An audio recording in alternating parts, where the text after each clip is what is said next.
Happy year. Happy another year. Happy year again. Happy, what day is it? Praise! I just got poked in a very unfortunate location is what happened right there in real time. That little jolt that you saw, that was me getting poked by a dog in a very unfortunate location.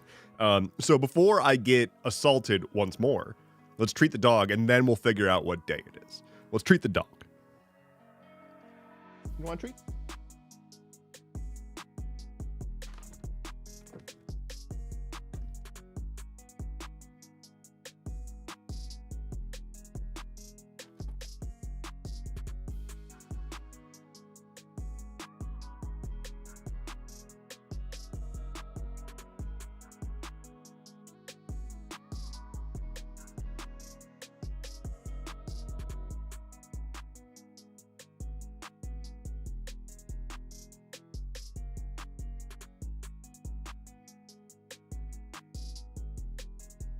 There you go.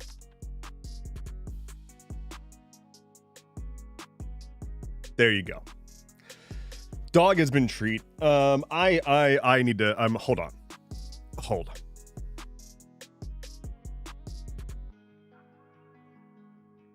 Gotta get some hand sanitizer. Gotta get some hand san, as we say it when we don't have enough time to say full words, which is most of the time now these days. So I got some hand san, and the reason that I got some hand san is because I want to go back to eating my breakfast burrito. And I want to say, I did give a fair warning on my social profiles. I posted before going live that I would be eating a breakfast burrito at the start of this stream. Here's the thing. I didn't warn you that it was going to be a delicious breakfast burrito. Look at that. That meal prepped ass breakfast burrito. So I got a head start on trying to do better for myself going forward. And so what I did was I meal prepped a bunch of breakfast burritos because I was like, you know, when I wake up and I can like open my fridge and there's just like a thing I can eat, I'm so much happier. Like, my day is so much better if I can just... That's a lot of dice. That's a lot of dice on my face. London Faye rolled 194. God damn. Yeah, I much prefer to be able to wake up and just shove something into my face. So, breakfast burritos. Turns out, it's the play. It's almost like this has been a solved problem for a long time. And, like, most food influencers already have videos about meal prepping breakfast burritos. I'm not breaking ground here, but I am breaking my hunger. I am breaking my fast. That's, wow, there it is. There it is. All right, I'm gonna take a bite. I deserve a bite. Oh. You see that cheese pull? God damn. Incredible. Hey, it's time for a drink. Incredible. Thank you, Epic Failure. I do need to hydrate. Hold on. Okay.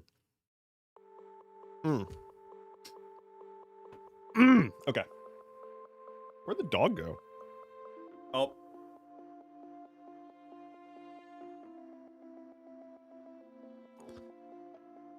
He under the desk. He's under the desk. How's it going, everybody? My name is Endeavorance. It is Wednesday, December 31st. That one was easy. There's a year in there somewhere. Here's the truth of the matter. It doesn't matter.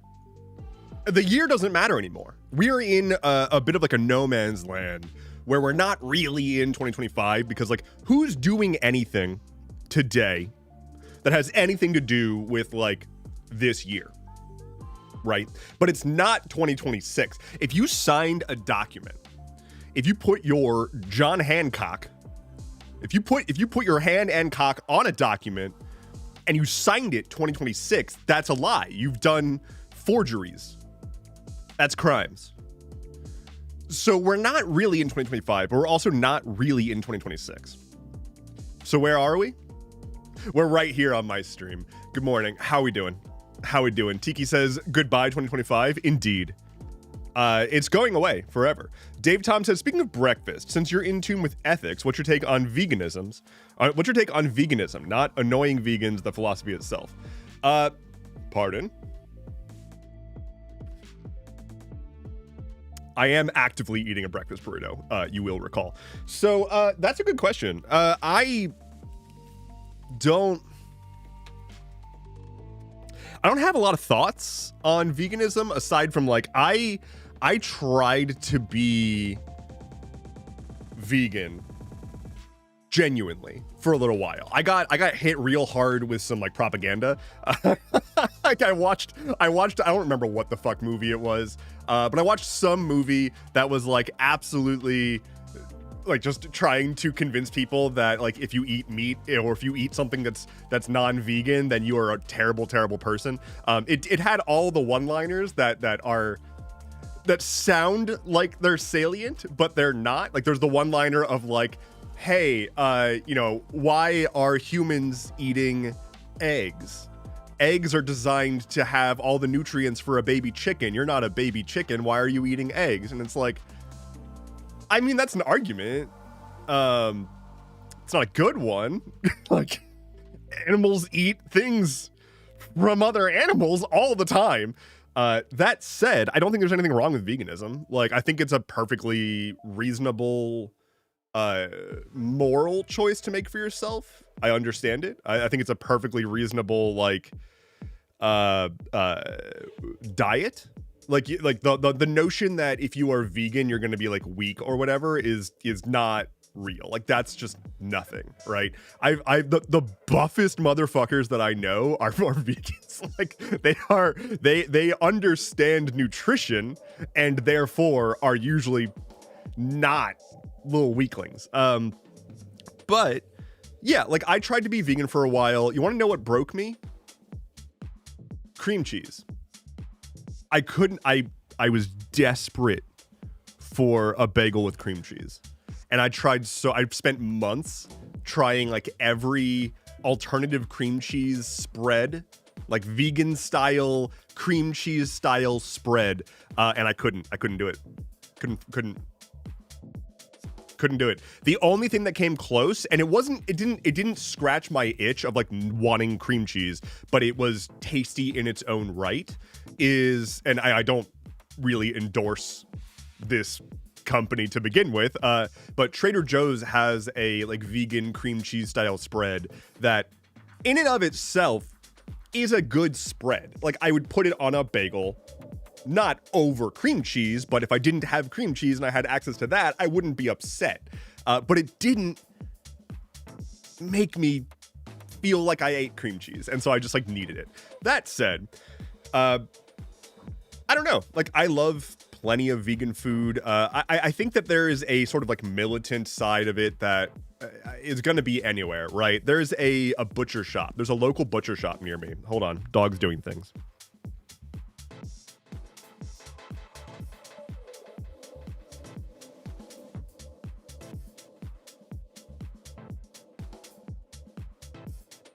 I will resume my discussion once this ends, but this is important. This is far more important right now. Like way more important. Okay, we're wrecking it. Okay. The toy has been moved. The toy has been okay. I love it when Flynn makes his bed. Is that okay-ish? Yeah, for sure. He's been doing this a lot more recently. I think because it's been so cold out, he's been like getting snug everywhere he goes. So he's been like wrecking my couch a lot more. I've been coming downstairs and like finding that the back cushions of the couch are just on the ground. And there's just a dog. He's not even like where the cushions were. He just didn't want them to be there and then laid down elsewhere on the couch. And so there's just like cushions on the ground and a very contented dog. And I can't even be mad. And we stuck the landing. Beautiful work. Well done. Well done. Good job, boy. Good job, Flynn. Good job. Yeah, you did a good job. Veganism. So there are plenty of vegan meals that I like. I think that in any movement, there's going to be people who just completely miss the plot. Also, names at 22 months. 244. Damn. And so, like, an example of that would be I've got a local butcher shop that I really, really like, and it's the exact thing you would want from a way to buy meat, right? Like, 14 months from Deepwater, thank you. If you wanted to like ethically purchase meat, you would probably want it from a local butcher shop. This place like contracts with nearby farms to get beef that's ethically sourced, and they have like standards on how the beef and you know whatever other meats can be raised. And they otherwise like it's the kind of place where it's like you can put in an order for like a whole cow and split it with people and like be very thorough with making sure that it's all being used properly and it's like being handled properly and packaged properly. It's everything you would want from a local source of effectively as close to ethically sourced meat as you can get in this country, aside from like hunting it for yourself. They are routinely attacked by like a local vegan contingent. They are routinely vandalized. So like their door will be smashed. There was I think there was an arson attempt at one point, and it's like that's just so not the point. Like I don't claim to have a full understanding of where like a militant level vegan person is coming from. But I would think that if you were a very militant level of that, you'd be going after like Purdue. Like, please, this is, for all intents and purposes, the thing I'm about to suggest is to be done in Minecraft.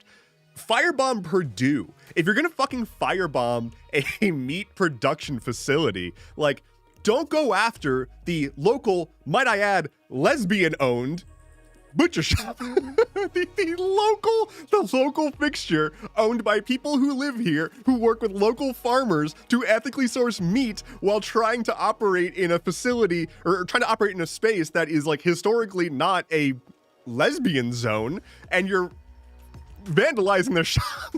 Like, holy shit. That said, like, I also know that that's not indicative of what vegans are. And I think the whole, like, vegans being annoying thing is kind of blown out of proportion, personally. Like, I remember that being a thing when I was a teenager and everybody wanted to try to be cool. And so, like, some people were like, I'm a vegan. And I haven't really got fully formed thoughts around why yet. But this is my identity. And, like, okay. That's pretty harmless as far as like choosing a thing to do with your life goes. I think that's where a lot of people get their like, oh, I recall vegans being annoying, and so like in perpetuity, I associate the two. So I don't know. Like I if something says that it's vegan, it doesn't impact my thought process, right? Like if a dish says like this is vegan, okay, like Praise. Is it delicious? Great. Wonderful. Have you ever had fucking Burmese food? Most of it's vegan, and it's incredible.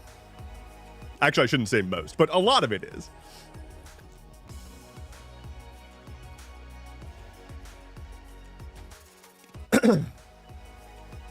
Please, I beg, be smart of the targets. Completely legal activism, says Lucifer's AceBF.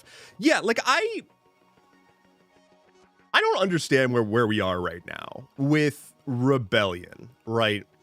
We're in the dumb. I know that everybody knows we're in the dumbest timeline, right? Why are we rebelling the way we're rebelling? I say we. I don't mean the people who are tuning into this stream. I mean the youth, right? The youths that voted for the guy that's currently now in office, right? Like the ones that were too completely unaware of the world around them to realize that exactly what they were being told was going to happen, and they were going to make everything worse, and now we're here. That was rebelling, right? Like that was them rebelling. And like the rebellion that we have now is like young boys being weirdly into hyper-nationalism.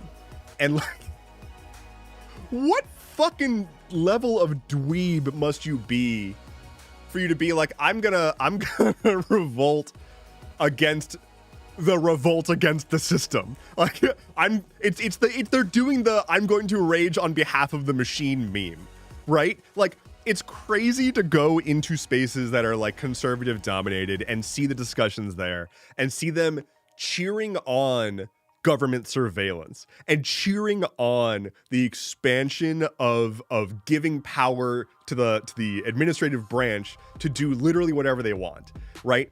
I've said this before. I feel like I'm losing my mind. If I'm pressed, I don't like to have to give a label for my politics because I don't think that that is a helpful thing to do as someone who's not a politician. But if I am pressed, if I am absolutely cornered and required to give a label for my political bent, I usually say anarchist, specifically anarcho-syndicalist.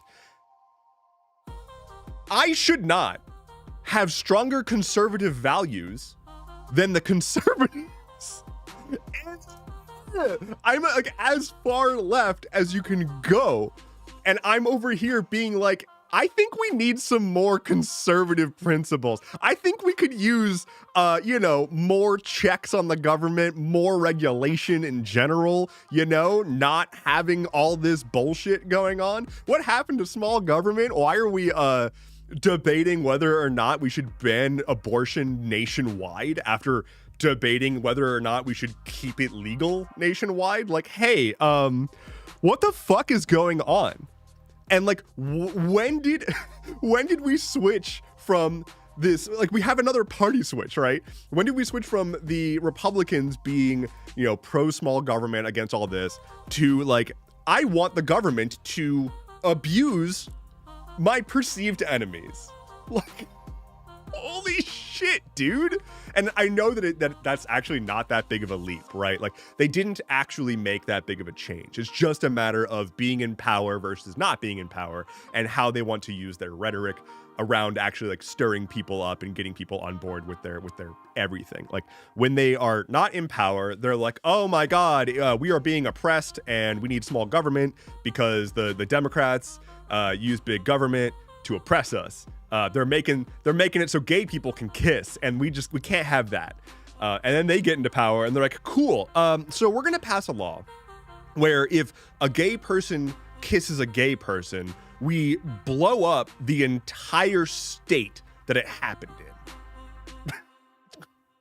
Party of small government over here. London Face says, wait, did we lose the Chiron? Yes, for now. I'm working on some stuff. It'll be back. It'll be back. Okator says, I get called a liberal as a derogatory term all the time. And I'm like, do you know what that means or or are you just saying things? Yeah, I get called a liberal pretty frequently, which is hilarious. I've been called a liberal. I've also been called a Trump supporter. People are busted in the head. If someone doesn't know you and they just like make a snap judgment on your entire political belief based on their lack of understanding of the world, like, that's, at the end of the day, they're probably 13, right? Like, they're probably 13 and they're calling people libs because they don't have a foundation of reality in which politics goes beyond labels, right? Like, a lot of people who voted for fucking Donald Trump haven't experienced a world, haven't been cognitively and politically aware in a world in which Donald Trump has not set the baseline for all political discourse. And so there's an entire generation of voting people now who their only relationship with the world of politics is the world of politics that we've seen come out of Twitter, right? And like, that is the way that they just think things work now. And they're not wrong. That is the way that things work until we get like meaningful change. Like, hey, government officials should not be using Twitter.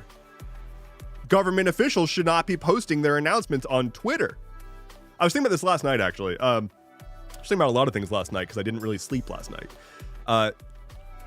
The whole thing around like, are we going to post to Twitter or Blue Sky or Mastodon? How weird it would be if a news anchor is like, and here's a post from, some random fucking Mastodon server that we don't even know how to convey to our audience where this was posted, but here's a post. The notion that things need to be posted on a certain social media site, or that we need to like understand the that we need to like know what platform it was posted on, and that the platform it was posted on matters, that's fucked up.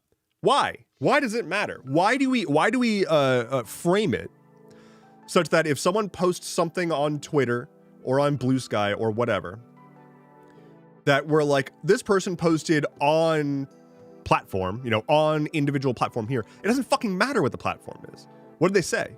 Why are we making it so that like these platforms are synonymous with like public utility? The average person should not have to be cognitively aware of specific social media platforms to engage with politics. That's why they have fucking websites, right? Like, politicians could just post a fucking blog post. If they want to make an announcement, they can just post an announcement on their official website. And then we can just say, oh, they posted this announcement and we know it's real. No more fucking, oh, is this screenshot of a tweet real? Like, here's the URL that goes to senatorperson.gov/blog.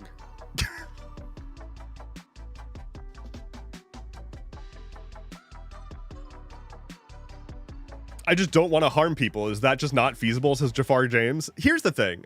We got to harm someone. Because if we're not harming people, what's even the point? Like, what's the point of being people if we're not harming people? Unfortunately, it does seem difficult. Why did I expect you to be standing up at the crowbar? What crowbar? What crowbar? Ada Scout says owning domains is complicated. Not really. I mean, kind of. I don't think it's any more complicated than having a paid profile on any website, I have a lot of opinions about how the internet should be structured compared to how it is currently structured, but, sarcastic post. Got it. Fun Predictable says, because owning the libs got us so far. Yeah, the whole owning the libs thing, the everything needs to be done for the purpose of, Dave Tom says GoDaddy stole so much money from me. Fuck GoDaddy. GoDaddy is a goddamn terrible company. Fucking awful company. Anyway, what was I saying? Owning the libs. The whole owning the libs thing. The whole we need to spend a fucking decade just trying to do things that make liberals upset or whatever. That's just that is not policy. You can't govern a nation that way. And I would gesture broadly to the fact that everything is falling the fuck apart. And they're trying to get people to care about years old COVID era funding fraud in Minnesota instead of the whole fucking, pedophile ring that basically everyone in politics was involved in. They're like, hey, look over here. And I'm not even I'm not one to talk about distractions. I'm not one to talk about distractions. I'm not one to say that everything is a distraction. Most things are not distractions. Most things just happen. The astroturfing on this Somali fraud situation in Minnesota is insane. The amount of posts on just every social media site, every fucking subreddit, not that Reddit matters, but you look anywhere that has even a slightly conservative bent, and there's just a deluge of no profile picture accounts with very little post history, posting every imaginable likely AI generated article about Somali fraud in Minnesota. And they are getting so riled up about it. And they're talking about cutting off. I mean, they already are planning to cut off all aid for childcare to Minnesota or some shit. If you're out of the loop here, essentially, I genuinely looked into this several weeks ago because I started to see a bunch of right-wing circles complaining about fraud in Somali communities in Minnesota or whatever. I was like, is this a thing or is this just racism, right? Is this an actual thing, or are they just, it's the same as they're eating the dogs. They're just, railing on a new ethnic group. The answer is it is a thing. It is a thing, and they're making it way bigger of a deal than it actually is. They are absolutely latching onto this because they can be like, Somali fraud. Like if you look at like various conservative spaces, the joke they're going with now is calling it Somali piracy. Like they want to be able to do that, but they can have it's the same playbook as always. They have the benefit of the doubt because they're like, no, I care about the fraud. And it just happens to be that a lot of this fraud was done by people who are Somali migrants. And therefore I'm not racist. Anyway, I'm going to continue making racist statements now. And it's like, please just be so fucking for real ever. Like, just be clear that you want to be racist. But what did happen, like there was fraud. Essentially, it was one of many COVID era funding fraud schemes, right? The US government made a shitload of money available for companies to just claim, and there was an assload of fraud. And among that fraud was like a syndicate, I guess, of like daycare centers that were claiming more children were there than actually were, or weren't even real, right? And they were just claiming money from COVID stuff. This happened everywhere, in like every state, to the degree of billions and billions and billions of dollars. This one instance is not unique, and this instance has already been investigated. It's not a new instance. Nothing new has been uncovered. All that's happened is they were reminded about it, and they were like, oh, what a perfect intersection. Migrants, brown people, in a blue state with a governor that is popular from the last election cycle who's up for re-election. We can do all of that right now. And so they're just going in at it, right? Like they are trying to go after Tim Walz. I don't care about Tim Walz. Not my guy. But like they're going after Tim Walz with this because they're like, fraud stuff, even though there's not really anything actionable to do because it's already been under investigation. So like they're just riling people up and trying to associate Tim Walz with giving money to brown people, and those brown people are stealing your money. Like that's where they're going with this. It's an insane amount of astroturfing. But yeah, it's just a perfect storm of details that get their base riled up that also let them have the benefit of the doubt, right? But at this point, I think it's fair to say that like the benefit of the doubt is a benefit, and at this point, I just doubt. I think I just doubt that your intentions are pure. Let's ride the roller coaster. I want to sit. Please keep your hands, feet, ears, eyes, head, shoulders, knees, toes, apples, oranges, and pomegranates inside the vehicle at all times as we ride the roller coaster.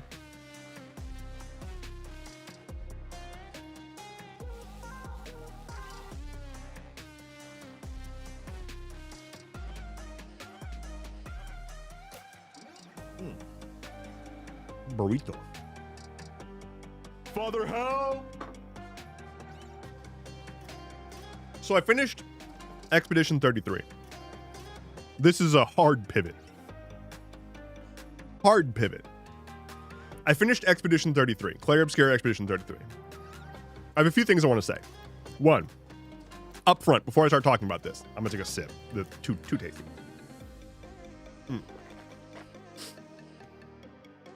Up front, Clair Obscur Expedition 33 is not an AI game. I've already had multiple long rants about this. There were a few AI generated assets that were unused in a build of the game that were then patched out. The developers have explained that essentially the game was in development far before these AI tools were even a thing. The game is built with Unreal Engine. Unreal Engine shipped a feature that generates placeholder textures using some sort of generative AI thing. They tried the feature, they were like, we don't like this, but they didn't delete the files. That's it. It is not an AI generated game, and people just fucking lost their shit because a game that has a really interesting story that is probably going over the heads of most people who think that it's just an AI generated game somehow. Like, if you played the game and you had no idea what happened, then yeah, you're probably gonna not be able to internalize exactly what's been going on in there. Anyway, I'm not going to give any spoilers about Expedition 33. I will just say it has... It deserves the awards that it got. Easily. I made a beeline to the end of the game. There's very, very thankfully, there's like, you know, they do the thing where you can load back into your save file after you've beaten the game. You can just like run around doing whatever. So like there's not really like a you finish the game, now you can't go back and do stuff. See ya, okay-ish. So like I've just been going around doing the end game stuff, and there's a lot of end game stuff and some post game stuff. The music is incredible. The soundtrack in that game, unbelievable. If you haven't played Expedition 33, or if you don't really play video games or whatever, maybe just look up the soundtrack, because it's like truly beyond. It's truly Nitro Nick with the 5 gifted subs. Thank you, and congrats to everybody who got one. It is truly amazing. The genres all over the place. Like you'll be in one battle that has this like epic like choir orchestral massive boss battle music, and then the next fight is like fucking Europop, and you're like, what just happened? I'm here for it, but what just happened? Like the tone shift is amazing, and it's like, without spoilers, I'm still not gonna say any spoilers, the tone is gonna blow your mind. Like you have no idea where they're going with it. It's you think the game is one thing when you start it. Don't look up anything else about it. Just go with it. That said, really, really good game. The story was incredible. I wasn't expecting it to do as much as it did. It just kind of kept growing.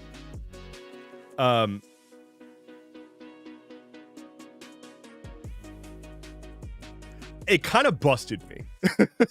It kind of busted me in a good way, and I think that's like the best endorsement I can give, right? Like I can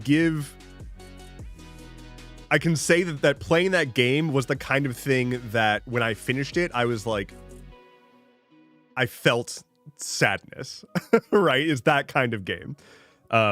Sadness that it's over, right? Sadness that I'm not going to be able to experience that for the first time again.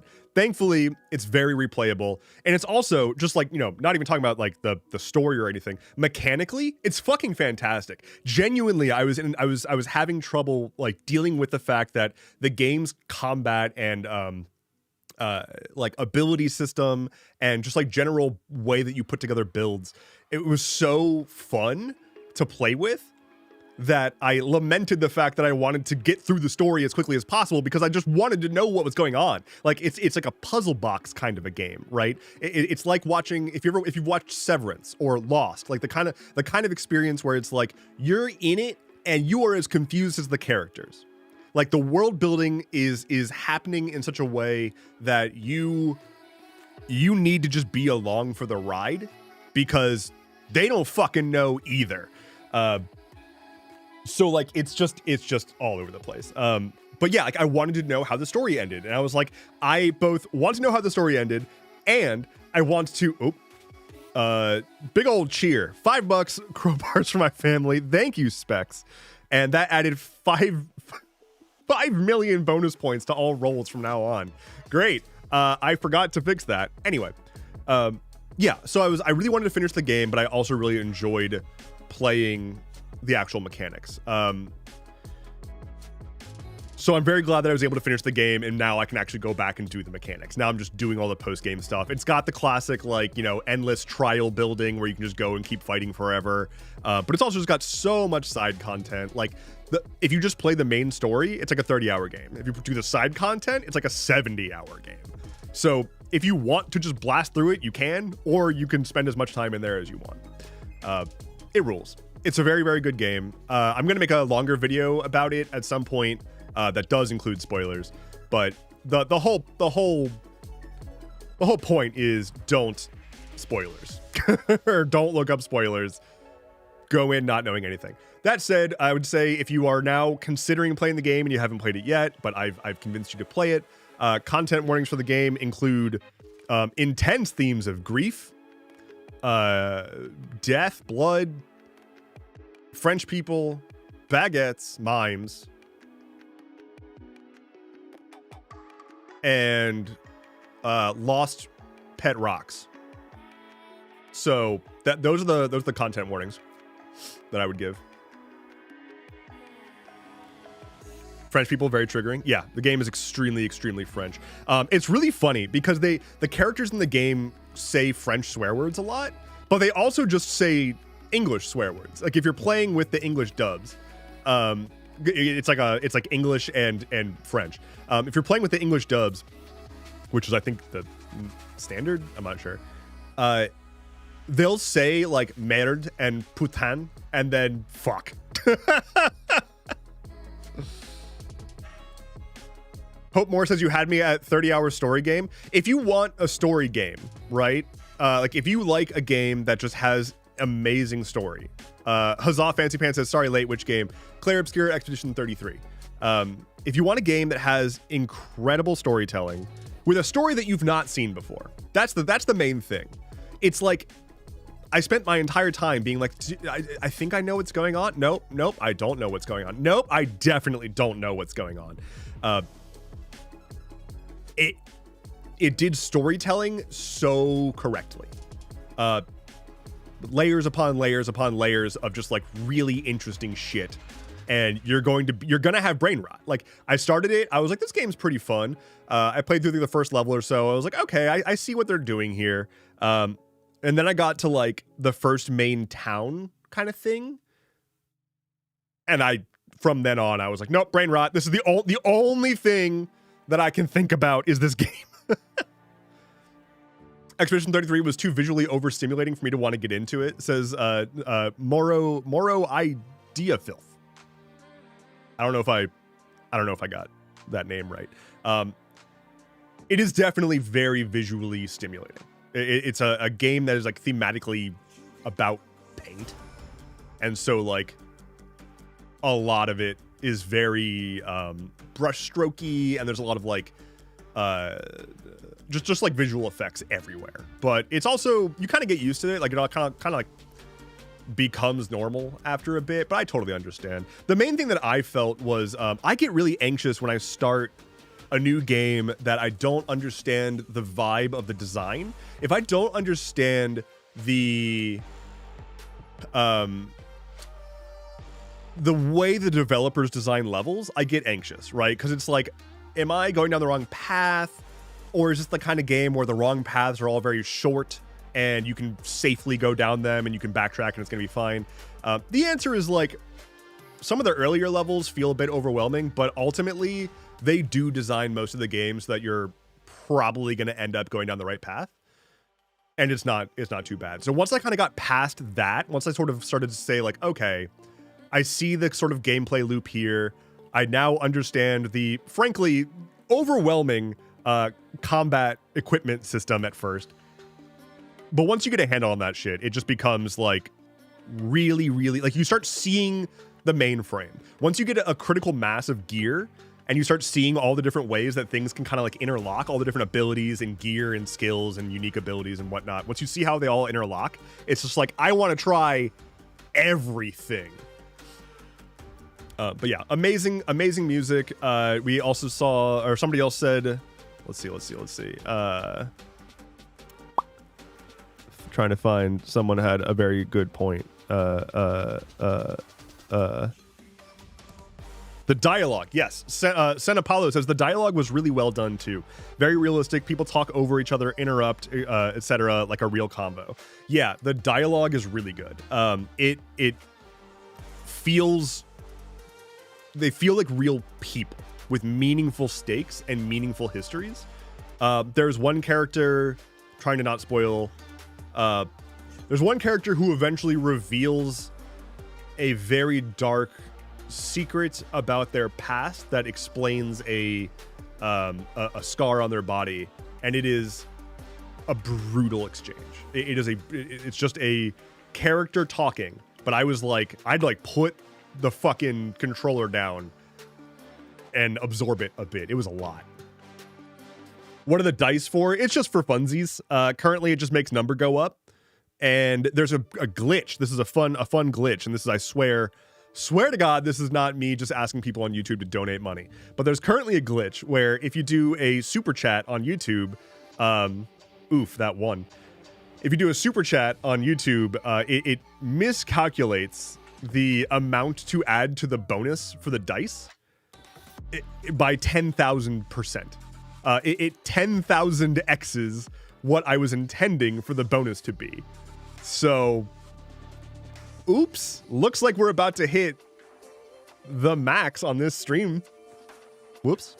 But I am working on a new little stream game to go there. And honestly, over the past few weeks, I've been working on a project that's just like so wildly deep nerd that I don't even know how to begin talking about it.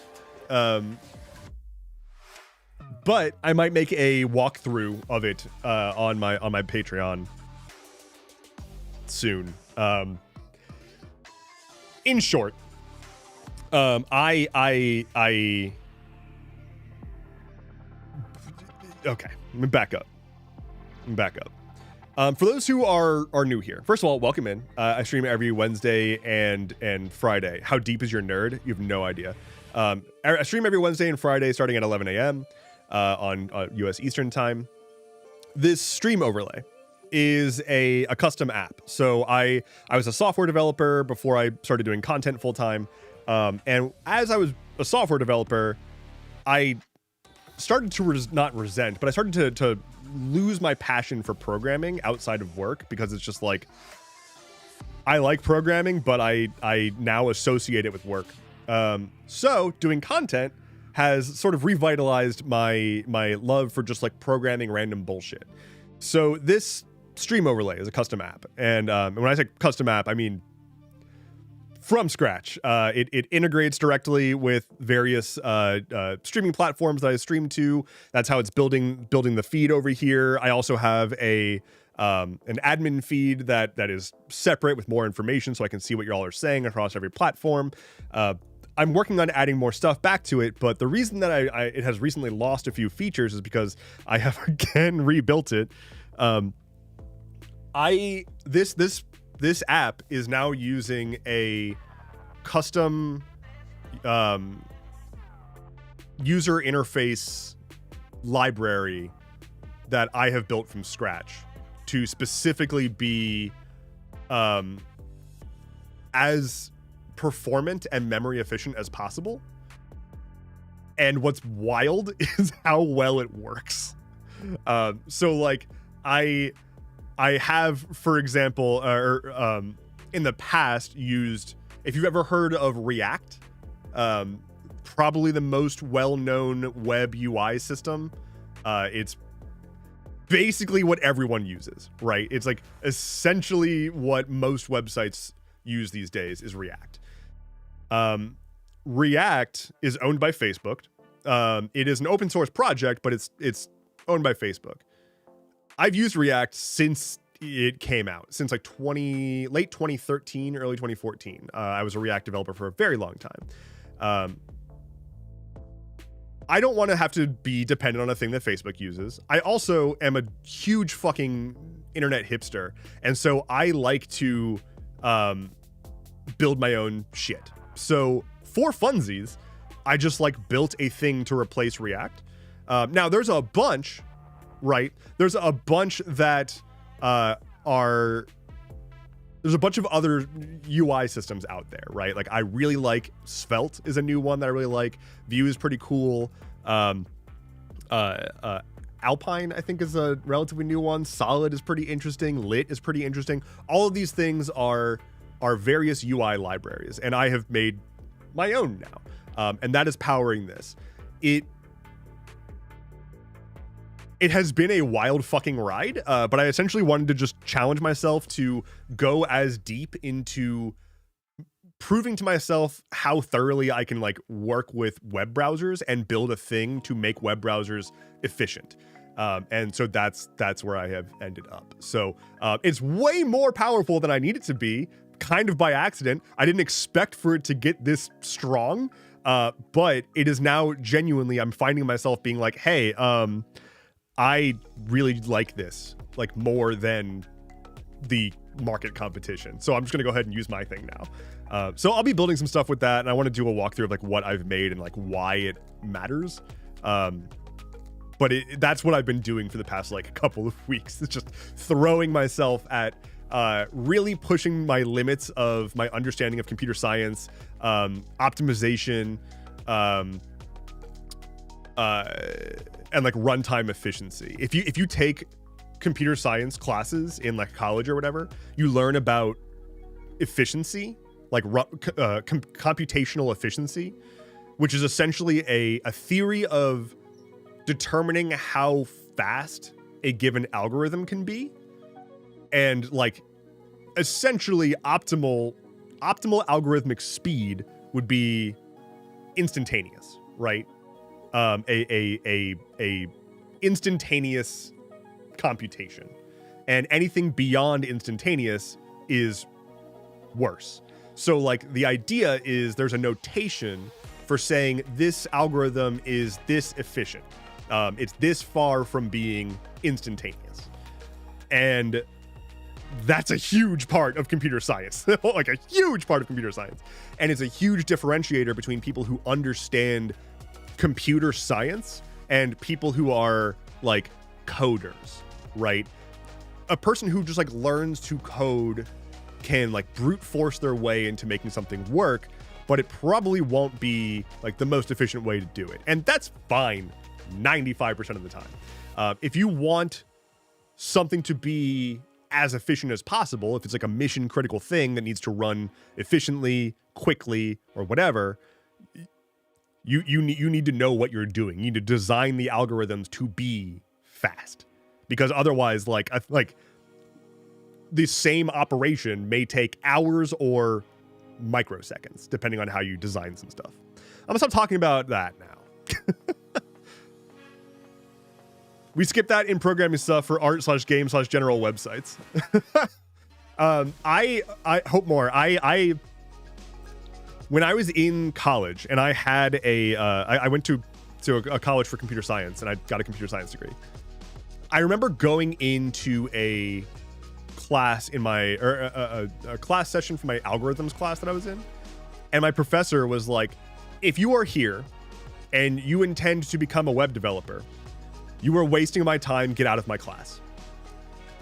And I was just, all of my friends in that class with me just turn and slowly look at me, because I've been a web developer. I was already super into web development for years prior to getting into college. And like, that's all I would talk about, is like how much I loved web development. And here comes my professor being like, if you're going to do web development, get out of my class. Anyway, I want to start by saying teachers are wildly underpaid and deserve to be paid significantly more. Also, I was probably making more money than that guy was from my internship working at a web development shop. So like, I don't know, guy. I was just trying to figure out how to make it as a 20-year-old is all. Maybe I didn't want my professor telling me that I was wasting my life with my passion. King Meatbox says awful teacher. Yeah, pretty awful teacher. He wasn't very good. Wait, why did he say that? Because he was like, so a lot of computer science, Specs, I saw your thing earlier. You're not being muted from the chat. The chats don't actually show up in the box. It's just like an activity feed. The reason that I don't have actual chats showing up in this box over here right now is to avoid an issue that I haven't figured out how I want to deal with, which is if I show YouTube chats on Twitch, I risk getting banned from Twitch, which is crazy. But that's why chats aren't on my stream right now. Anyway, shitty professor. The reason he said that is because a lot of computer science professors,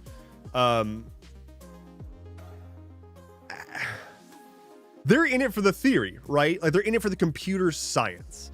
And to them, web development and like the web as a platform is a like wildly inefficient system that has been bastardized to be used as a general application platform, even though it originally was meant for sharing documents, right?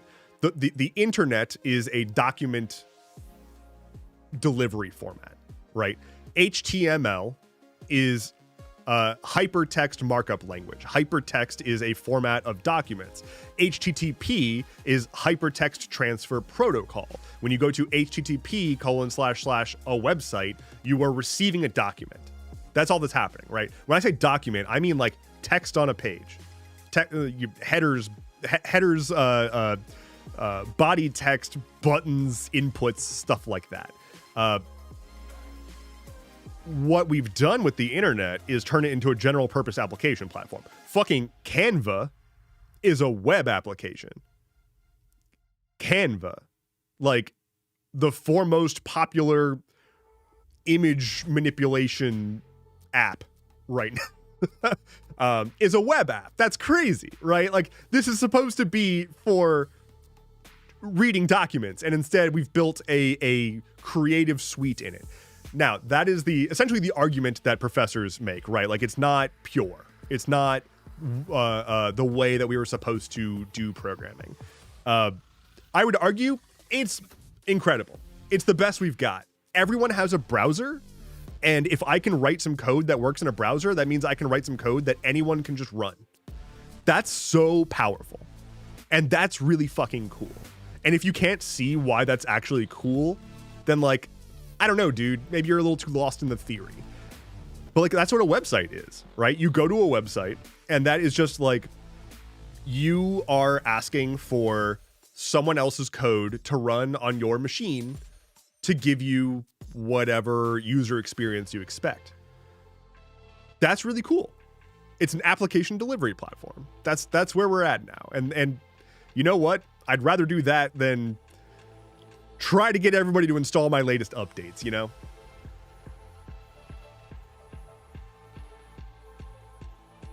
It's like building a fully functional game in Excel.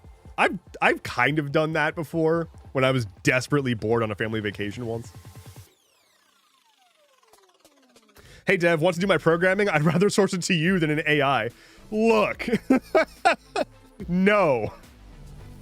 I have enough programming to do, is the problem. I have too much programming to do already. Excuse me. Because I can't help myself but build all my own shit.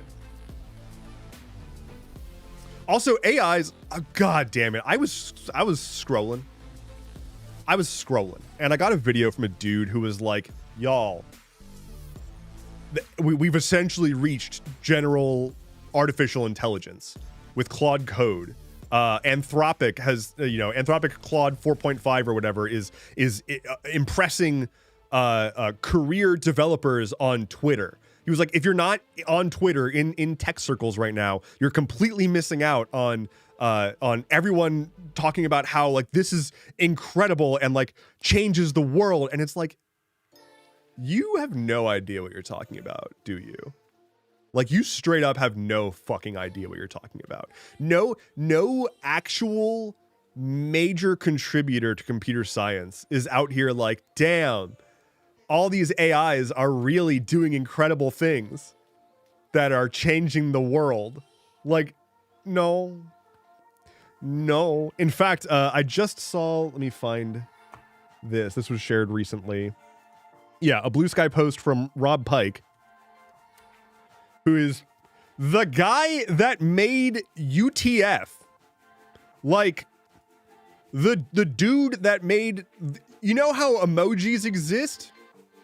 This guy made the thing that emojis are in computers. This guy like is a huge reason as to how we have text encoding on computers. And he receives an email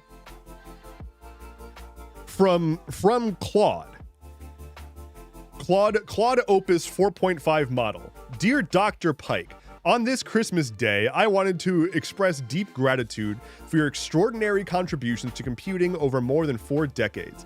Your creation of Go with Ken Thompson, like it goes on and on and on about all of his amazing accomplishments. And it's like, you are interacting with an AI system, all conversations, blah, blah, blah, blah. They sent this dude a thing from an AI being like, thank you, dad, basically. Here's his response. Fuck you people. Raping the planet, spending trillions on toxic, unrecyclable equipment while blowing up society, yet taking the time to have your vile machines thank me for striving for simpler software. Just fuck you. Fuck you all. I can't remember the last time I was this angry. Again, this is the guy that enabled emoji that like UTF-8, which is a thing that he had a big role in, as well as like making Go, which is the programming language that Google uses. Like UTF-8 is how text is encoded and transferred and displayed in computers. This guy made computers have text. I think he knows a thing or two about AI and its impacts and whether or not they are positive or negative on computing.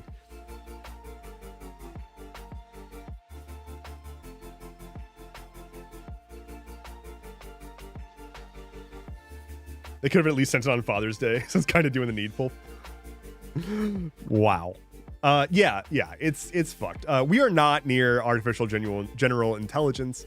And the reason that I brought this up in the first place was on the topic of asking AIs to code stuff for you.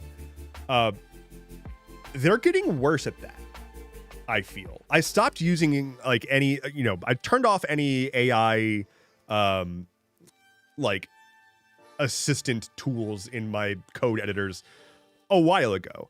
But I went and used one recently with this code. Like, I've been building this giant rendering UI library, and it's like really complex and does a lot of wild optimization shit. I was like, I'm curious to see how these systems are. It's been like however long. I'm genuinely curious to see what can it do with this code base. What can it tell me about it? Can it like find the problems and so on and so forth? It starts off pretty correct, but as it continued to produce an analysis of my code, it just started to get worse and worse and more incorrect about what's in the code base, how it works, what it does. And I'm just like, this is still exactly the same. This is the same fucking problem. The problem of like, oh, it seems really impressive on the surface, but if you try to have it do something meaningful, it starts to fall apart. Like, you're not going to get good actual insights that break ground from AI systems. Think about it this way. Everyone's trying to be like, oh, we like, what's the point of even like having content anymore if we have AI? AI systems, and when I'm saying AI, I'm referring to large language models and so on and so forth. And like, I know that it's not really AI, and I'm just using it as a general term. But these systems don't have a concept of reality, right? Not even the hallucination stuff. They don't know what the world is. They don't know what reality is. They can't say it is this temperature outside because I checked. They can say it's this temperature outside because a local weather station is reporting that it's this temperature outside. And when you asked me what temperature it was, I tried to figure out what that means and determined that that means I should go ask a nearby weather service, which provides that information, and I synthesized a response, and that's that. If you asked an AI to give you breaking news on the ground, it can't do that because it's not a reporter. It's not on the ground. It's not in the places where the stuff is happening. These things can't function if they don't have high quality input consistently into their systems to stay ahead and stay on top of everything that's going on to seem like it's still useful. But like, that's just not the case. Like, they consistently fall behind. They consistently don't know how to make those assertions.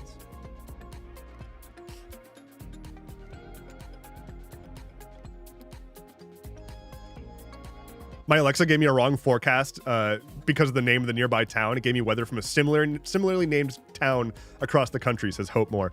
When I was visiting my parents for the big Jesus day, right?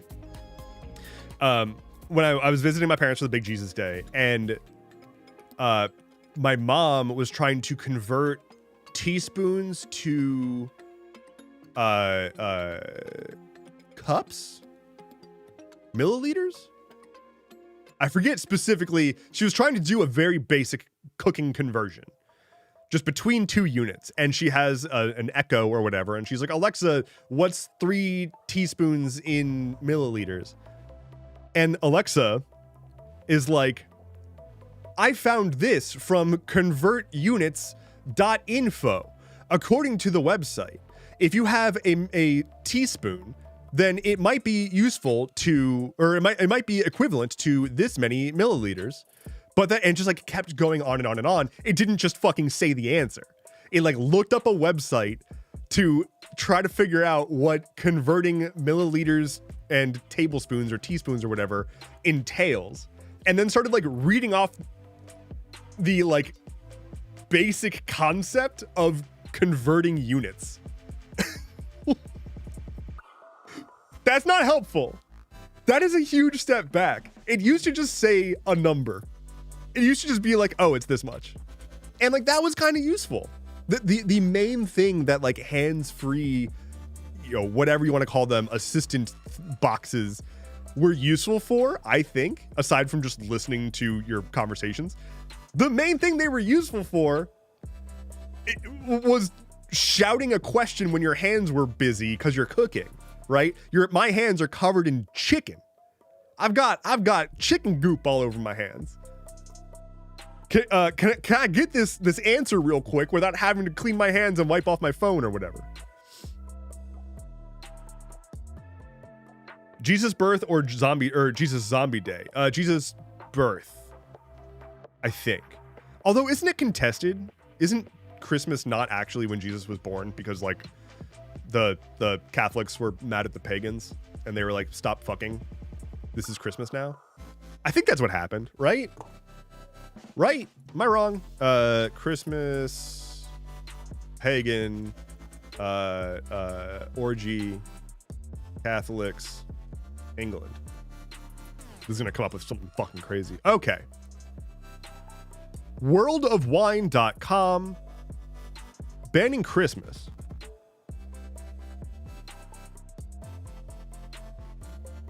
The Puritan movement in the 17th century England did not much care for seasonal fun and feasting. It was for the outbreaks of unbounded jollity that the Puritan movement of the 17th century in England put a stop to Christmas. For a decade and a half, from 1644 to 1659, the traditional celebration was effectively banned because what ought to have been the solemn observance of the birth of the Redeemer turned into a little more than a pagan orgy of consumption. Mass dancing and drinking were the incriminating evidence of this tendency, in which preachers of the day saw a thinly veiled return to the Bacchic sacrificial festivals of antiquity. Long story short, it used to be that you got drunk and fucked. That's what you did on this holy day. You just kind of like, you're like, wow, it's really dark outside. Think about this from like a very human perspective, right? It's cold, it's dark, there's nothing to do. I guess we'll stay inside and drink and fuck. And like that makes perfect sense. And then the Puritans were like, stop doing that. No, life is about suffering. Don't be doing that. Suffer harder. Fucking Puritans, man. I'm so mad about all the bullshit that we have to deal with still because of Puritans. The fact that like, if you're not a citizen of free country USA, right? In free country USA, in some states here, you're just not allowed to buy alcohol on Sunday. That's still a thing. That's God's day. You can't buy alcohol. And also, like, in some states, you can't buy alcohol at the store. Like, you have to specifically go to the alcohol store because they have to keep the alcohol separate because reasons. Because it's 2025 and we can't have the alcohol near the food. That would be ridiculous. Now, like, alcohol is bad. Don't drink. Like, who cares? Like, I like alcohol. I like beer. I love cocktails. I don't really drink anymore.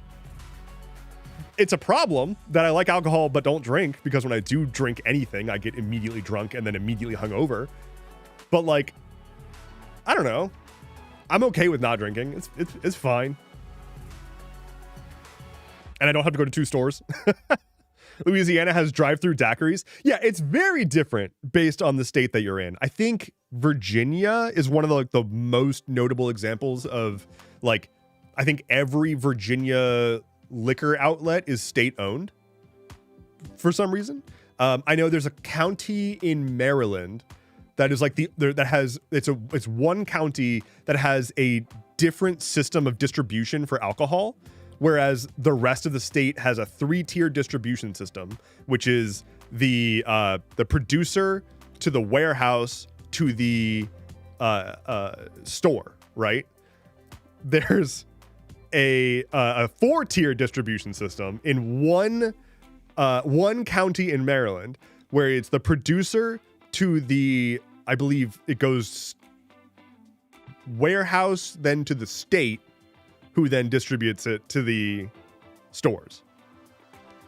And the only reason that they have that extra tier is because there are people who receive a paycheck because that exists.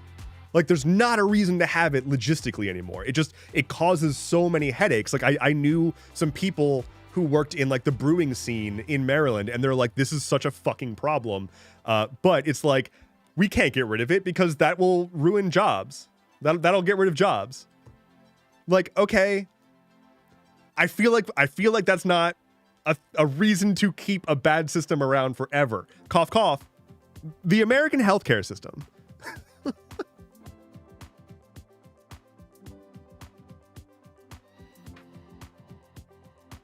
Just like our tax system. It's pretty wacky. I want to talk a little bit about psychosis. Now, it's been a few days since this kind of like really hit the public consciousness, I guess. I woke up in the middle of the night the other night. I do that all the time. It's what I do. And I checked the TikTok, right, which was a mistake. Open up TikTok, and I am immediately inundated with video after video after video, and comment section after comment section after comment section of people believing that the For You page algorithm on TikTok was secretly modified by Oracle, the company, who's indeed in part purchasing TikTok, and that the way to get out from under their censorship was to block Oracle's account on TikTok. And it was suddenly, I'm scrolling along, and there's, open up the comments, and there's the top comment with tens of thousands of likes being like, everyone, go block Oracle. My problem was fixed once I blocked the Oracle account. And then a bunch of other people replying to that being like, yeah, I blocked Oracle, and now my For You page is fixed.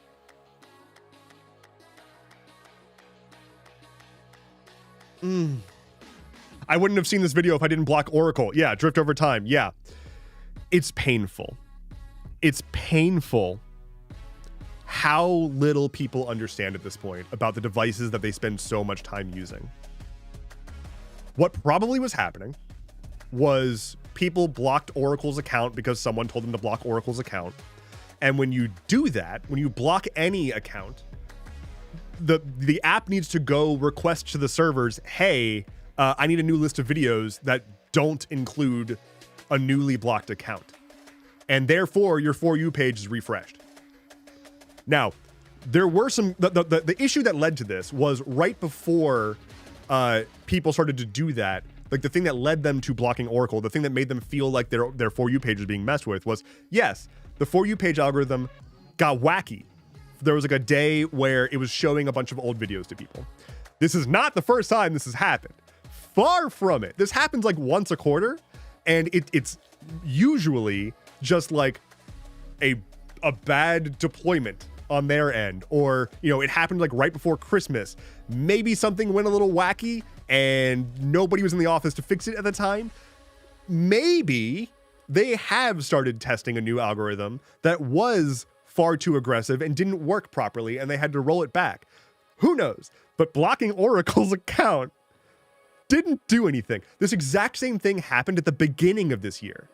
Like, it's wild, the symmetry. At the beginning of this year, I had to make a fucking video. I had to make a series of videos because there was a theory going around that Facebook had secretly purchased TikTok and had already moved the entire app over to Facebook's servers, and were now censoring people's For You pages. And so the solution was to go block Facebook's account. It was the same thing. And it was completely wrong then, and it's completely wrong now. And what blows my mind is people's just inability to take a step back and be like, maybe it's not a conspiracy theory. Like, maybe not everything is just out to get me. Maybe I saw a few things and I don't need to try to connect the dots between them. And maybe I should stop fucking listening to random people who are not experts about a thing telling me how a thing works. You guys don't come to me and hear me talk about how to perform open heart surgery. But I'll talk about rendering systems for websites because that's what I do. I know literally all of it. Like, I can speak authoritatively about web development, but I can't speak authoritatively about giving someone a butt transplant because I'm not a butt transplant doctor. And so I'm not going to be like stating this is how butt transplants work. You transplant your butt by blocking Oracle. We need a new playlist. Let's go Tavern Vibes. The desperation to feel control over anything in times of powerlessness, they'll grasp at any straw, says Dave Toms. Yes, that's a very salient point. A lot of people are just looking for any way to make sense of reality. What annoys me is Mermaid Drienne. Thank you for the follow. Welcome in. What bugs me is also King Meatbox. Welcome in as well. We've spent so long ignoring experts. Like, we've been in a long string of, call it anti-intellectualism or whatever you want to call it, but like essentially saying, hey, experts don't matter anymore. Like, expert opinions don't apply. Like, we don't need to ask for public health experts to give policy. We don't need to listen to scientists about climate change. We don't need to listen to doctors about vaccination schedules. Everything's kind of gotten really bad, right? Like, everything has kind of gotten really bad. I feel like maybe we start listening to experts a little bit, right? Like, there's this notion that we were listening to experts too much and we were doing too many things that were too radical. And so we need to stop listening to experts. They are dangerous. They all have an agenda and so on and so forth. I want to know what anyone thinks was a radical move based on listening to experts. I think most people would point to masking from Fauci, right? Like, I think a lot of people would point to COVID, right? They'll be like, insert official here said that we had to live our lives this certain way during an unprecedented pandemic. First of all, yes, we needed to change our way of life for a bit, and we still do. But like, I cannot think of a thing that like a expert said that led to the complete destruction of the West as they're making it seem. Can compared to constantly undermining public policy that has been crafted by specific experts. We're just going to do that on loop forever, and everything is worse now? I'm probably coping, but I'm hoping that people will fucking wake up, right? Like, I'm hoping that we touched the stove hard enough and often enough at this point that it's like, you know what? Maybe I'm tired of hearing the same fuck-ass politician tell me that my problems either don't exist or only exist because of their opposition, and so you must vote for them. And also making all of these decisions for me against the will of people who are not in a position of political necessity, right? Like, if I'm a random doctor, I don't need to get your vote. I just need to keep my patients alive. And I probably just want to keep people alive in general. If I'm a politician, I'm angling for your vote, not for what's best for you. So, like, maybe with all of the, oh, everyone, you know, they're all corrupt, both sides are the same, so on and so forth. Cool. So we agree. We shouldn't be letting fucking random politicians set the stage for specific policy. Politicians are supposed to work with the experts to craft policy and implement it, not decide the policy directly. They're not supposed to just go into office and say, air is illegal now. Breathing is against the law because air is fentanyl, because they're both chemicals. We've removed the fluoride from our water, but we've also removed the water from our water. You're welcome. When you turn on that tap at home, absolutely nothing comes out because water is a chemical and chemicals kill you. Side effect, you won't be able to shower anymore, but showering is bad too. We're not doing that anymore. Anyway, fund my campaign. I think what I'm getting at here is I woke up in the middle of the night, opened up TikTok, and was very disappointed in humanity.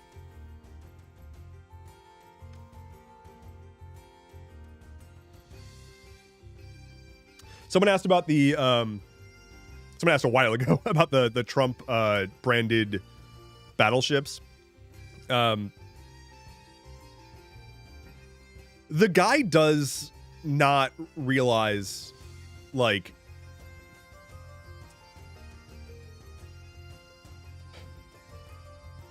the guy doesn't realize that he's not a TV host anymore. And that's all he wants to be. He doesn't want to be the president. He wants to just do press conferences and be watched. And so he does a lot of random bullshit, right? The checks to members of the military for $1,776. That was nothing, right? Like, that was stupid. I went over how it's not good for the people in the military in general in my last episode of Stuff Keeps Happening for the year. But beyond that, if we ignore the stupidity of the logistics of it, he literally was just like somebody said, oh, well, we can, like, you know, we have enough funds to give $1,775 to each person. He was like, oh, that's near 1776. That's the fun America number. And he's so fucking proud of that. Against my will, clips I've seen of him, if he talks about that, he looks so happy with himself. He's like so glad and so proud that he remembered that 1776 is an important number in America and was like, I made a thing. And so he's like, hey, everyone, look at me. I'm doing a thing. And it's like, I've made a media moment out of it. The battleship situation is another one of those things.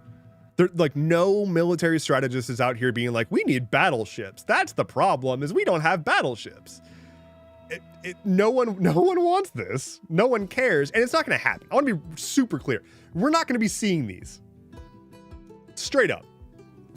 More than likely, it's just a cover project for hiring on a contractor who is like a shell company owned by somebody in the administration that's just going to take the money, and it's going to turn out that it was like for consulting and designing the potential battleship or some shit, and they're gonna like scrap the project. But he already got what he wants, right? He got a TV moment in which he gets to point at a golden ship with his name on it and be like, look everybody, I'm cool. And like his base, you know, his core base will eat that up, but like even like conservatives who are usually for him were like, this is nothing. Like this is nothing. Bluestone says 89 seconds to midnight. Oh shit! Like for actually though, like you're about to be in a different year than us. Goddamn. Gilded Dragon says it's so weird that it's become so obvious he doesn't care about the country, but has set up such a perfect storm where no one will do anything about it. It's pretty weird to think about how stupid this all is, right? Like this is all so unnecessary. And people aren't happy. The people who are cheering him on online are like either brain dead, experiencing a ketamine-fueled psychosis, which is most of the tech bro folks, or bots. And I don't say that lightly. I say that as someone who is constantly like scouring the internet to understand people's perspective and like what is being said to my fellow countrymen in circles that I don't run in, you know? I have started to learn the names of frequent posting accounts that almost always seem to be posting very similar agendas. And like I'll see that I've started to identify just by casually scrolling in some conservative discussion spaces what appear to be AstroTurf accounts that just get a pass because they're saying the right things. It's really weird. Although I will say I've also come across a few people who I thought were bots, and when I dug in, it just turns out that they are deeply disturbed people. Like there's a good number of folks who are just, and I mean this with all the kindness in my heart because this is a condition that's very dangerous and can be actually managed. And I know several people with this condition who do suffer from it and do try to manage it. Schizophrenia, right? Like there's a lot of people with schizophrenia who have access to the internet and essentially now, especially with ChatGPT and like, you know, AI chatbots, effectively have a machine in their pocket that is a confirmation bias machine and is a conspiracy generator. And so they're gonna go online and internalize things, and if they have a thought process in their head that is dangerous and that gets stoked by the things that are on the internet, because there's really just no fucking rules about what you're posting where and in what context and in what framing. If you just casually go on the internet, if you are schizophrenic, it is a high chance that you're going to come across something that is going to flip a switch in your brain, that is going to trigger something very dangerous for you or the people around you, or down the road, right? It's really sad. It's really sad to think about like what the average person with schizophrenia or whatever other condition who's already struggling because we failed them so hard with mental health support in this country, now having an entire new category of dangerous vector for them in these AI chatbots who basically just exist to glaze you, tell you that you're right, and confirm your suspicions.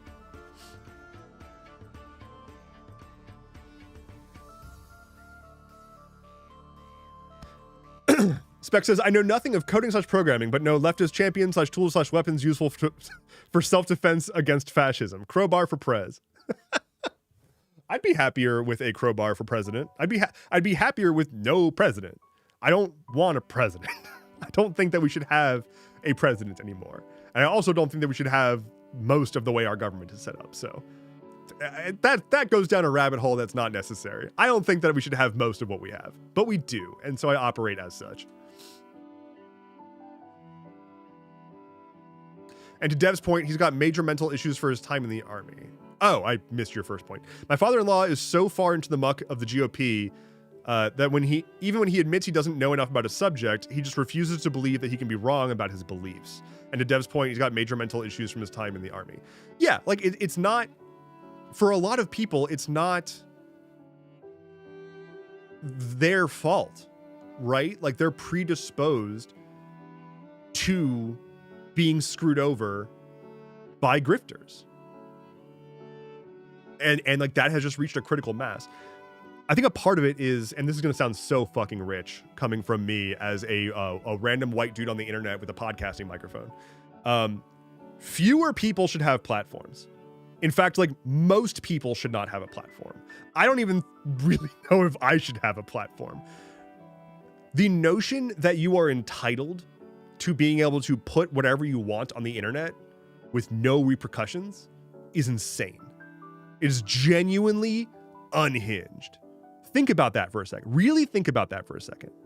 We've gotten so used to all of these massive tech companies spinning a reality in which anybody with access to the internet can publish anything on the internet with immediate access to everyone else around the world at any time. Humans did not evolve to function this way. Straight up did not.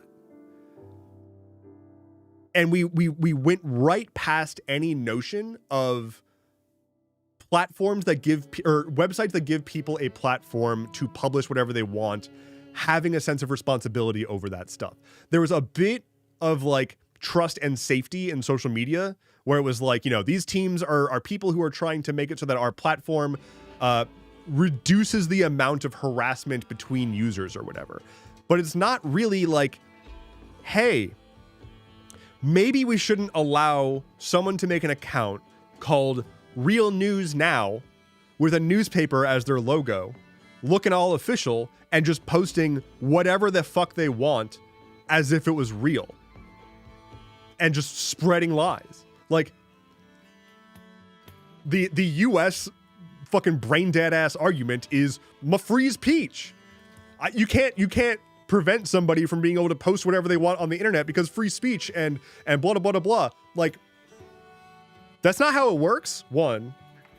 And two, what do you think would happen if, like, a newspaper just let every random person write whatever they wanted as if it was fact and then just sent that to everyone's house, you know, pre-internet? People would be like, fuck this newspaper. Wait, what is this shit? Why are they printing this and letting it distribute to everyone? This is just misinforming, confusing, or just putting people off. Like, what are you doing? I think people should be able to have a platform. I think there needs to be a huge difference, a huge wall put up between social media, which is to say, sharing updates about your life in a blog thing and keeping in touch with friends over the internet, and announcement style, broadcast style platforms, right? Twitter or modern Instagram, most modern social media is a broadcast style social media. You post something and it is just meant for everyone to see, not you're sharing stuff with the people that you know in your life. That's just not what people are using quote unquote social media for anymore. I really think we need regulation around what these tech companies can get away with while taking no responsibility for what they're publishing, for what they're hosting. And like there is an important legal stipulation, Section 230, like this is talked about all the time, that basically says that companies cannot be held legally liable for content posted to their website by a user, right? So if a platform has a user that posts child exploitation material, that platform is not immediately liable for having posted that because they didn't post it, the user did. And so that keeps the platforms out of legal trouble. The problem is your platform should be able to stop that, right? And if your platform has too many users to be able to prevent the dissemination of dangerous material, then your platform is bad. Your platform shouldn't exist then. If your platform is not able to manage the things that you are hosting on the internet, that's a problem. And we just like, we've removed that as a conversation at all. Holy shit, that's 28 dice. Ollie at 28 months, 305.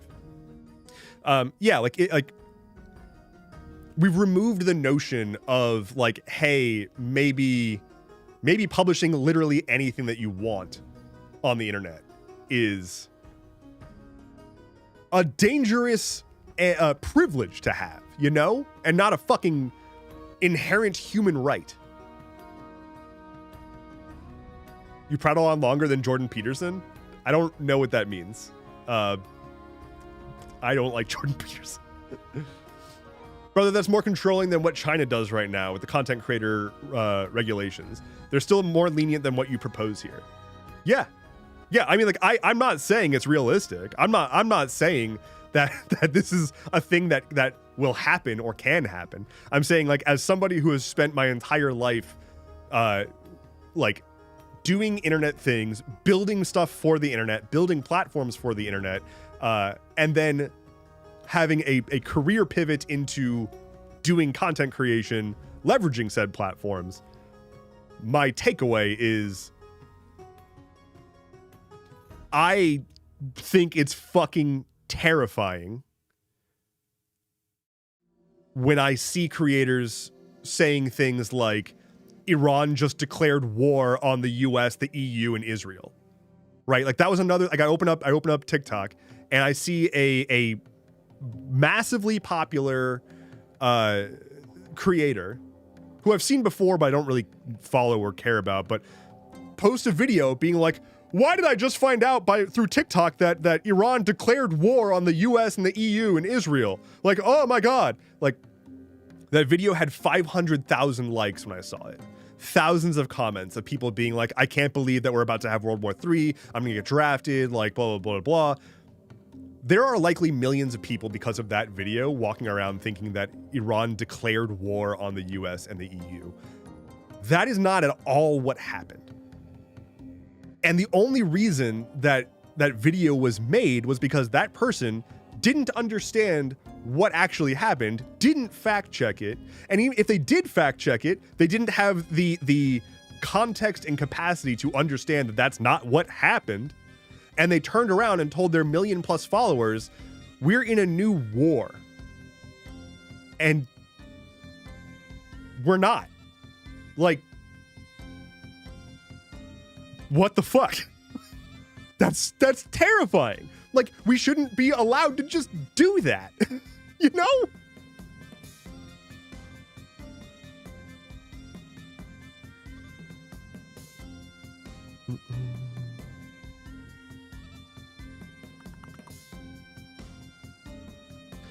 Just saying it doesn't sound very anarcho-syndicalist is all.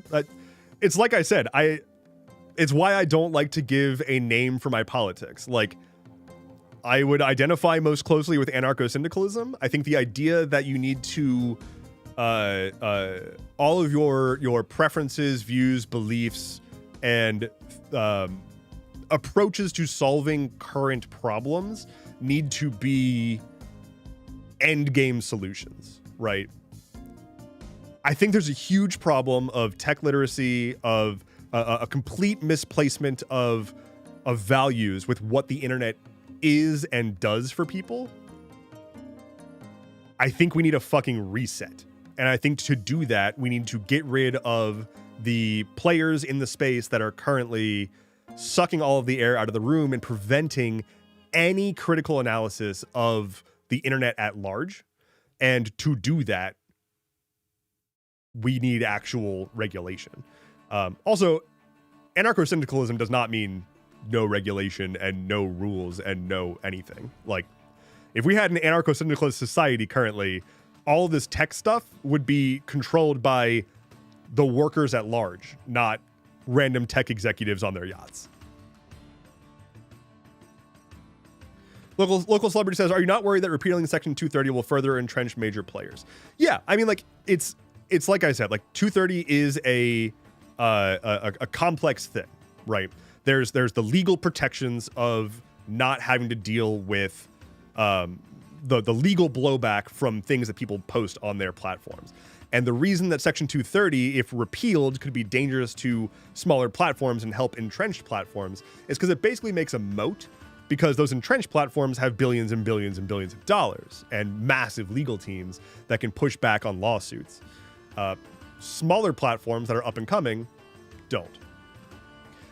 I think a lot of it shouldn't apply until you have a certain user base size. I think if your user base is above 1 million people, 1 million people, if you are publishing content on the internet for 1 million plus people, there should be some regulations about what your platform does and how it publishes that stuff. Just a little bit. Just a little bit. So yeah, I don't think that we need...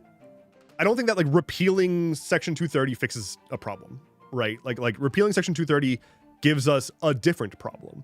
I don't think that it is a completely wrong step, but I don't think it's going to lead to the world that I would want to see. And so like I don't advocate for removing it, but I do think that it's more complex than just it cannot be touched or it should be removed. I think it needs to be replaced, I guess. How would that work with a decentralized service like Mastodon? So Mastodon is a bunch of small connected communities, right? If you want to run a Mastodon server that has millions and millions of users, you should be held to a standard, right? But most Mastodon servers are on the order of a few dozen people. The way that I would love to see social media set up is more like that. Small community pockets that can cross integrate with each other. So like, you know, my local municipality maybe has a website that I can use if I want to, or maybe like a club or a church or a school or whatever. They have sort of like their own server, and you can have your own small account there, and you can interact with all of the other servers that are out there. But you and your community are only responsible from a moderation perspective, from a content perspective, from a legal perspective for your small community, right? Think about like, consider it like this. You probably have a group chat with your friends, right? You probably have a random group chat somewhere. Imagine if everyone had their own little group chats, and optionally, you could still communicate with everybody from all the other group chats. You know, selectively, how you want to. But you are only in your group chat. If we extrapolate this concept out to like the internet, and instead of group chats, it's servers, and the servers can cross-talk to each other, but you've got your server with your friends, your community on it, and it can interact with all of the other communities, but this one's yours. I'm seeing a few people say Reddit or Tumblr. These are decent examples. Reddit, Tumblr, or not so much Tumblr, kind of Tumblr. Reddit and Discord are similar, are decent examples of the mental model, but they're not good examples of the actual implementation of this model. Reddit and Discord both sort of employ this strategy, but they half-ass it, right? Reddit and Discord have communities, right? You can make your own closed community. You can make a private subreddit if you want, but you have like a single Reddit account, and with that account, you can post on any subreddit. You have a single Discord account, and with that account, you can join any Discord server and chat, and you can swap between the servers. So you have your individual communities, but they're all tied together by one account. The problem, the core issue there, while that model is what I'm talking about, the core issue is at the end of the day, it's all still reddit.com and discord.com. It is reddit.com/your community, discord.com/ your chat room. It is not owned by the people. It is owned by the corporations. So you are still using a corporate platform. You're still at the behest of their terms of service. You are still beholden to whatever they want to do, all the ads they want to send you, all the data they want to collect on you and sell to their partners, and so on and so forth. You are at their whim. What I'm arguing for is, what if we take that model, right? That same model of, you've got your various chat rooms that you care about, your various forums that you care about, your various whatever. You pick one of them to be your primary space. That's where your account is. But you can still access all the others. But because you've picked one of them as your like primary space, that means that you are signing up with that space and not a company. If there's, let's say that there is, you know, we're in a new world. Not Medium. Medium is still Medium, right? Medium is still a single company. It's just that people make individual pages on Medium. But it's still the same thing, right? It's just like Twitter. You can have a Twitter account, but you're still posting on Twitter. Substack. You have a Substack newsletter. You're still posting on Substack. The idea is like, imagine that you are signing up, you know, you're signing up for social media. And you are trying to, like, you know, find a place to be on the internet. You need an online home. That online home shouldn't have to be Twitter or Meta or whatever. It should be able to be like mylocalgroup.com. And I go to mylocalgroup.com and sign up. And like, you know, it's a group of like a dozen or 24 people that are like around my neighborhood or something. And the administrator is like Jeff down the road. And so it's not a matter of like, oh, now we don't know, or like, you know, we got to be careful because Elon Musk just bought Twitter and is destroying it for all the artists that are using it. We can instead be like, hey, I joined the art community run by artists whose policies are designed by artists to support artists posting things on the internet. And that's great because these people understand me and I'm a part of their community. The idea is that you want to remove power from the companies, right? Like the corporations have essentially colonized the internet, and we want to take it back from them. Corporations have spent decades creating insulated communities and convincing people to stop thinking about the internet as a bunch of connected servers and instead think of the internet as a handful of big lobbies with a few corridors going out to other places, and then you come right back to the big lobbies. The internet is not that. The internet is a bunch of randomly connected computers, and we should not need to have millions, if not billions of people all on one website. That is insane. Mark Zuckerberg should not have more users than some countries have residents. That's what I'm getting at.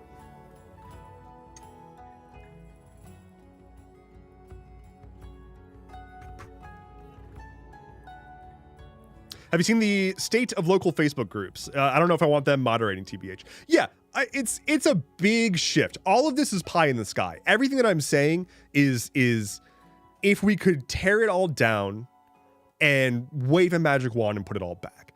I'm not suggesting that this is a thing that we can get to easily. I'm not suggesting it's a thing that can even really be gotten to. But this is actually a decent segue into one of the things I wanted to talk about today, which is my plans for the next year, which is I really want to help try to be more of an agent in that change if possible. One of my earlier focuses when I was doing content stuff was a slogan that I used was, I want to rehumanize the internet. And I maintain that. I still do. So in the coming year, I'm hoping to do more like tech videos, like explainers and stuff like that to help demystify concepts that I think people might not even realize they've never thought about. For example, how a website is accessed, right? Like what even means, what it even means to go to a website, right? And And like, why would you care about that, right? You're just going to a website. Who gives a shit? If you understand that, it helps to chip away at the perception of the way the web is structured, because it helps you to realize like websites are not a thing that I'm like participating in. They're a relationship between me and a remote server and my web browser, and I can do what I want with it. I am so far off my train of thought. I don't remember where I am right now. Activism in game dev, says Sneezy McGlassface. Yeah, hoping to do a little bit of both. Activism stuff. Well, not active. Well, I don't really see myself as an activist. I don't think that I am. I don't have the qualification of the activist, or to be an activist. Like I don't have that skill set. I defer to activists when I want to know how best to impact my community. I will ask an actual local organizer, like, hey, how can I be impactful today? Some third space creation. Yeah, I'm also hoping to put more focus back into my community this year. That's what I was talking about. Things for 2026. Hoping to put more effort back into my community this year. My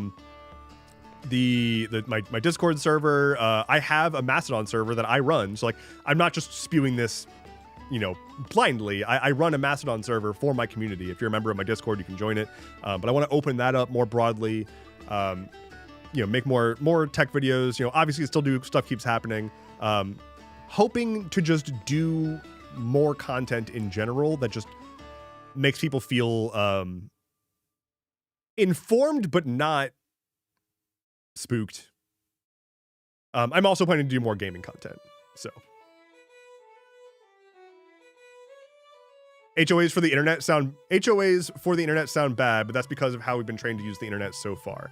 HOAs for the internet sound bad. You know what sounds worse? Meta.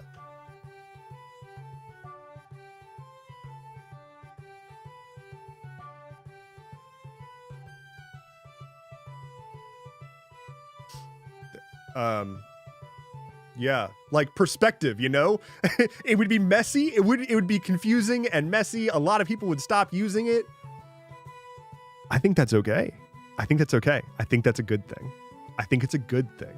I think people shouldn't default to being on social media. I think the notion that the fact that we are in an era where Australia passes a social media ban for minors, and while I agree that it was haphazard and not well thought through, the primary response that I've seen to banning teenagers from social media was an outcry on economic impact. They're like, I can't access the attention economy now. That is terrifying. In their minds, right? Like they want future security. Very understandable. They want security for their future. And to these kids, they see missing access to social media as a death blow to their economic future. That's terrifying. That should not be the case. These social media companies should not be able to sit back on their laurels laughing as the removal of access to a website triggers potential economic meltdown for a generation. That's the problem that I've got with the structure we have right now. So obviously, like, banning everybody from social media or whatever is going to be chaos and shitty for everyone. I think the fact that if we were to get rid of some social media websites, the world's economy would grind to a halt is a problem. And I think the fact that teenagers are forming concepts of their future centered around trying to make money via like posting things online. Like, this is all just so fucked up to me, right? Like, this is all the end game of these tech companies positioning themselves as immovable fixtures of modern life. And we've lost the ability to push back on that notion. So we just do have immovable fixtures of modern life in Google and Meta and Apple and Amazon and Netflix and whoever else. And I think that's horrific. I think that's really, really fucking bad. And I think that I think that if the fact that we are in a place where, like, this is one of my earliest videos on YouTube. One of my first, if not maybe my literal first video on YouTube ever was about this topic, was about deplatforming. The fact that deplatforming exists, right? The concept of a person feeling as though they've been silenced because their account was banned on a social media website. Deplatforming should not be a thing. That just means that, like, your identity and the concept of your sense of being heard is intrinsically tied to a for-profit corporation, which is fucked. That's so super fucked, and not how the internet needs to be. They've just privatized the notion of self-expression and told people you have to use our service if you want to do that, because the broader internet is too scary. And also we've made it too inconvenient to not use our services to do that. I just talked lots. Spec says character limits, capitalist / sad / disappointing. That too. Character limits are dumb. That was one of the few things that Elon Musk changed about Twitter. That fair. The Ubisoft hack. Yeah, I actually haven't dug super far into it. I know it was like a historic hack. I was planning on writing about or digging into that later this week to talk about it on Stuff Keeps Happening on Monday. My understanding is Ubisoft got hit with a hack that essentially stole all of their game source code and gave a bunch of players a shitload of, like, in-game currency, which is hilarious. Fucking Robin Hood over here. Fuck Ubisoft. That's, I think, my take on Ubisoft getting hacked is, you had it coming. Flint hug? Oh, hold on.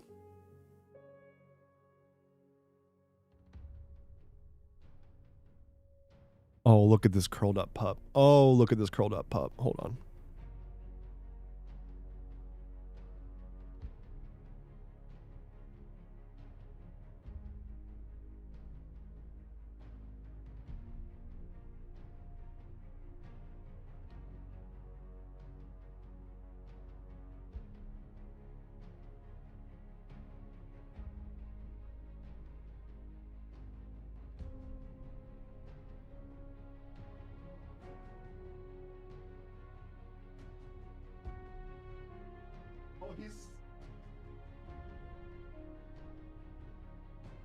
He's so sleepy. He's so sleepy. Oh, right back to snoozing. Oh.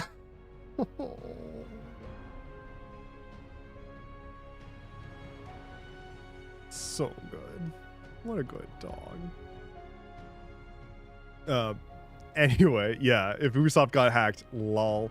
I also saw that I think MongoDB had an exploit recently, and I think that had something to do with the Ubisoft hack. Hey, secure your databases on the internet, y'all. I once was at a company that a coworker of mine, no one's immune to this, a coworker of mine at a company I used to work at, a tech company,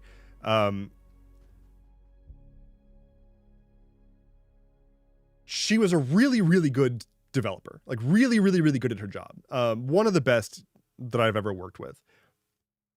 It doesn't change slight oversights, and she made a mistake and accidentally put a bunch of user data into a database on the internet that wasn't secured. And the only reason we found out was because one day we went to go use that data in that database to find that it had been deleted, and there was a single line in the database that was just, I took your data, send crypto to this address to get your data back.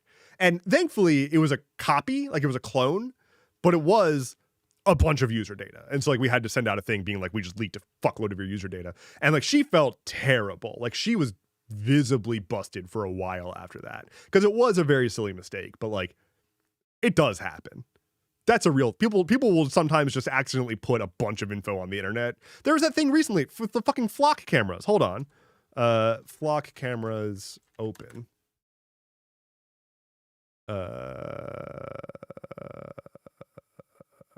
Yeah.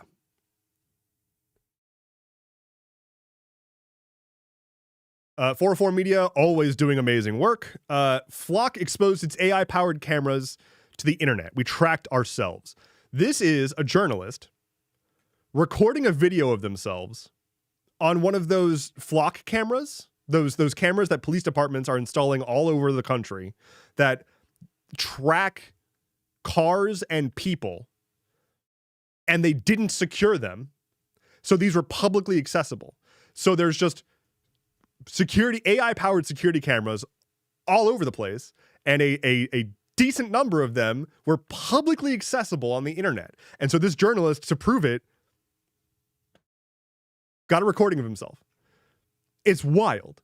These cameras are like already being taken down because people are realizing this is a massive invasion of privacy. We've already seen these things used to track a woman across state lines who was suspected of having an abortion. She left, I believe it was either Texas or Florida, and she went to another state. And cops worked cross-state lines using these cameras to try to track her movements to find her when she was seeking an abortion in a state where it was legal.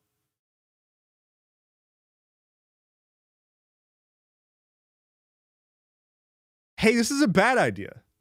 Hey, it's a bad idea. Hey, it's a bad idea. Hey, it's a bad idea.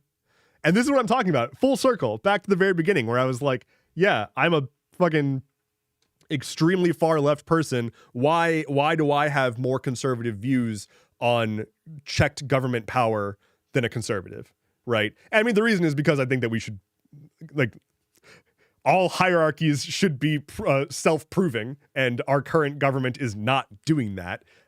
But hey, maybe we should just be consistent with our values ever.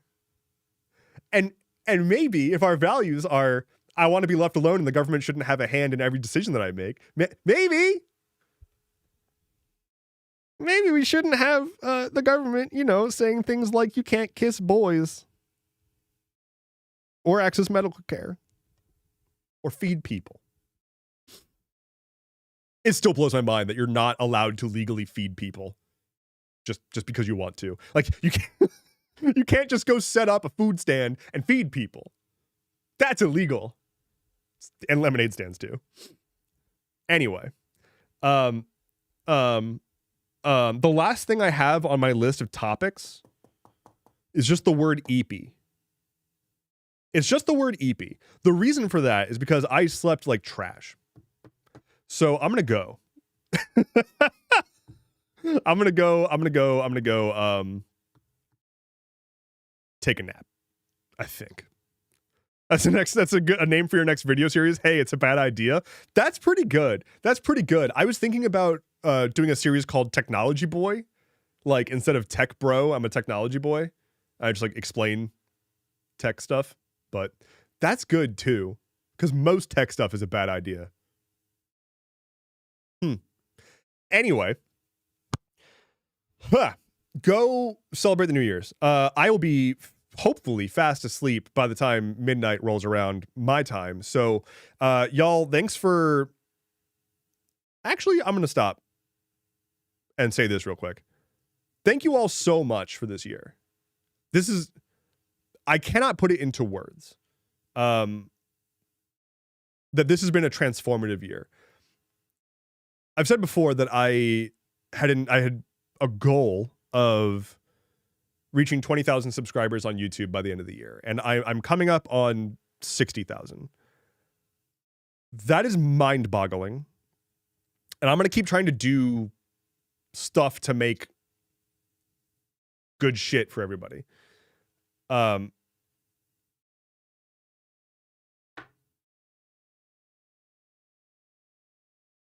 I have no idea what's going to happen in the next 365 days.